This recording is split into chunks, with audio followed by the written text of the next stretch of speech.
was in Canada and I was in art class. I was 14 years of age.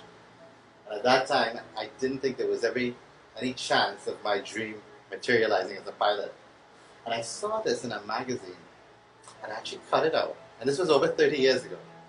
I cut it out and I took it to the Photoshop and I got him to blow it up for me. I carried this around for about 25 years, but just rolled up with an elastic band around it.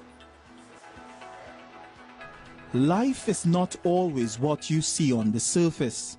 For Rodney Ragbir, on his journey to become a successful pilot and aviation tutor, it was taking one step to get to 1,000 miles.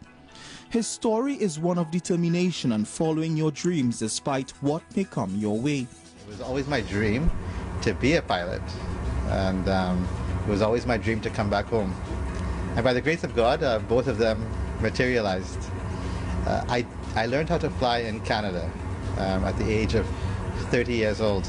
Unfortunately, as I said, I would have loved to have flew a lot earlier, but my family or I didn't have the money to go to flying school because it's quite expensive. And at the age of 30 years old, my wife told me, "Why don't you sell the house and follow your dreams?" And I said, "You're crazy." and after that's eventually what I did. I sold my house and I followed my dreams.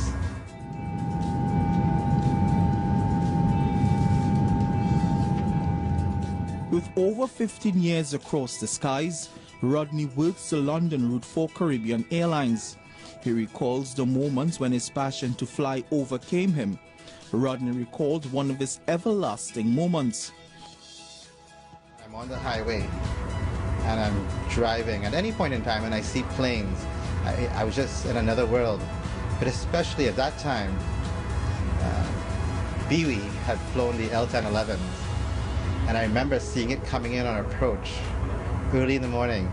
I mean, it just made my whole day. I mean, I could work as much as I needed to work. I mean, just seeing that plane come in for landing it made my whole week. It was excellent. Seeing an airplane in the sky just intrigued me. Going to the airport to welcome or say goodbye to family and seeing the pilots in their uniforms, I thought, oh, I have to get a piece of that.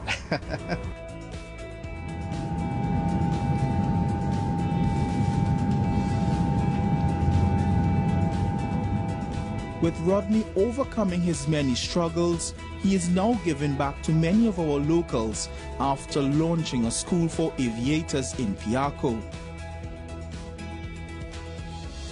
I have taken the procedures and the knowledge that you should have on joining an airline, and I've simplified it so I can pass it on to all our young aviators so they can prosper from it.